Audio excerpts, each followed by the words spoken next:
Sahabat hikmah di balik kisah, setelah proses penyelidikan dan alat bukti yang cukup, Unit Perlindungan Perempuan dan Anak Polres Metro Bekasi Kota akhirnya menetapkan status tersangka kepada AY atas kasus pencabulan terhadap anak. Dari interogasi petugas, aksi cabul pelaku terhadap salah satu korban dilakukan pada tanggal 18 Desember lalu di warung miliknya. Korban yang sedang bermain bersama temannya dibujuk pelaku untuk dicium dan diraba bagian terlarang tubuhnya. Penangkapan pelaku pencabulan ini mengundang perhatian publik karena beredar kabar terkait laporan ibu korban yang tidak ditanggapi oleh petugas PPA Polres Metro Bekasi Kota. Bahkan dari pengakuan sang ibu saat melapor, dirinya malah mendapat perlakuan tidak mengenakan, yakni dibentak salah satu petugas dan diminta menangkap pelakunya sendiri. Ia akhirnya nekat mencari cara dan menangkap sendiri sang pelaku pencabulan berinisial AY. Pelaku adalah pemuda pengangguran. Modus pelaku adalah dengan mengumpulkan anak-anak ke gubuk yang ditempatinya, lalu mengiming-imingi dengan memberikan sejumlah uang dan janji dibelikan pakaian, namun dengan syarat mau melayani nafsu bejatnya. Nah, itu dia sahabat hikmah. Ini adalah kisah yang kemarin-kemarin sempat banget viral nih Pak Ustadz ya. Soal lapor polisi, tapi ternyata tanggapan tidak sesuai ekspektasi. Nah, Pak Ustadz melihat kisah ini kira-kira apa saja hikmah yang bisa kita ambil? Ya, satu, saya ini bermazhab selalu bersangka baik kepada polisi. Kalau kasus kan banyak juga, malah ada pelakunya polisi kan, yang dia hamili ceweknya, kemudian tidak bertanggung jawab, malah langsung diatensi sama Kapolri. Ya, ada lagi yang kasus-kasus polisi yang mengabaikan ketika ada kecelakaan di jalan, dia lewat tidak peduli, dia langsung. Jadi mungkin ada 1-2 kasus yang tidak terlalu cepat diatensi, barangkali di Polres itu masih ada kasus lain. Nah, kalau kasus ini saya yakin kalau diketahui pucuk pimpinan polisi pasti. Sebab polisi sekarang, saya masih ingat sekali pernyataan Kapolri, kalau tidak bisa potong kepalanya. Potong kepalanya itu artinya kalau ada anak buah polisi tidak bisa diatur dan tidak dikasih sanksi, Kapolresnya pecat, Kapoldanya pecat. Itu menurut makna. Nah, kita karena sekarang tagline polisi itu polisi presisi yang berupaya responsif terhadap pengaduan masyarakat, dan memang itu lagi program. Nah, sekarang kalau ada kasus seperti ini, hikmahnya satu, bahwa ketika melapor ke polisi tidak direspon lebih baik, perlu lagi cara lain. Cara lain itu sekarang ada pengaduan di kepolisian. Saya cuma lupa nomor teleponnya, bahkan ada itu akunnya untuk pengaduan.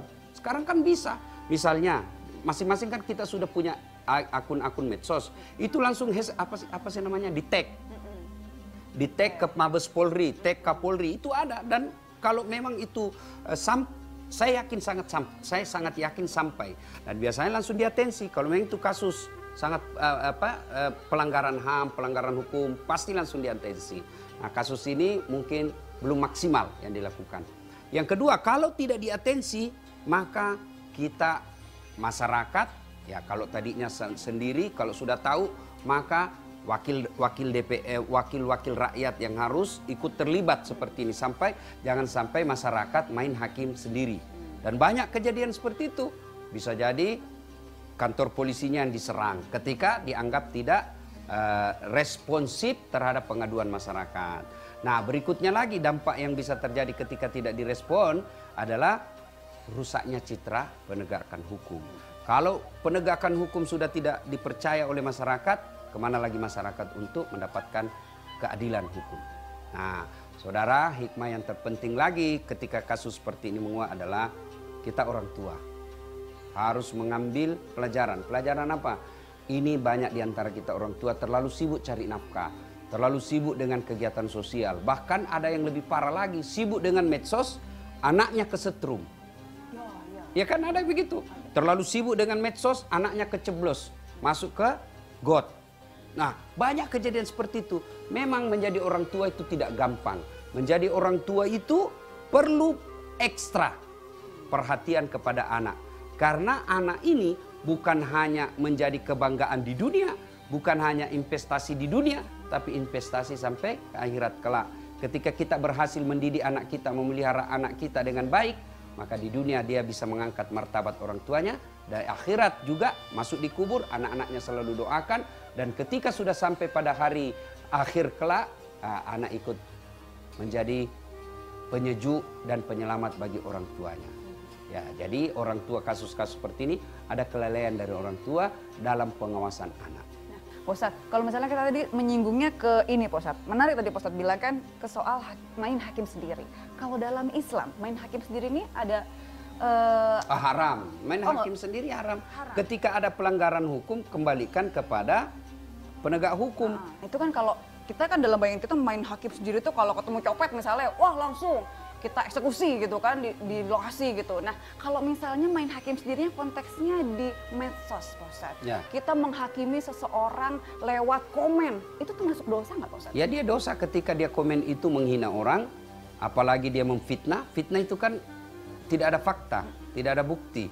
Itu haram, jangankan fitnah. Gibah saja, itu haram. Apa itu gibah? Saya cerita kejelekan orang, meskipun itu benar, saya tetap dosa karena saya cerita kejelekan orang. Itu namanya gibah. Nah, itulah sebabnya kalau gibah tidak boleh. Suatu ketika datanglah Umar bin Khattab, sahabat Umar bin Khattab, ingin bertanya, ya Rasulullah, ya Amirul Mukminin, ya, Pak Presiden kalau sekarang, Pak Presiden, tetangga saya mau menikah dengan seorang wanita. Tapi ini wanita kasihan, dia tidak tahu siapa calon lakinya ini. Saya tahu sekali ini kejelekan masa lalunya ini laki-laki. Tapi kasihan ini calon istrinya, dia tidak tahu.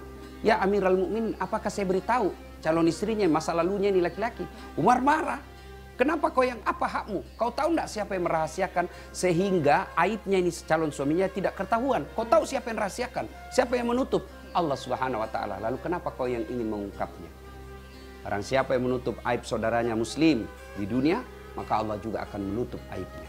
Jangan, apalagi di medsos ada kejadian, janganlah. Lebih doakan orang supaya dia bertobat, mendapat hidayah.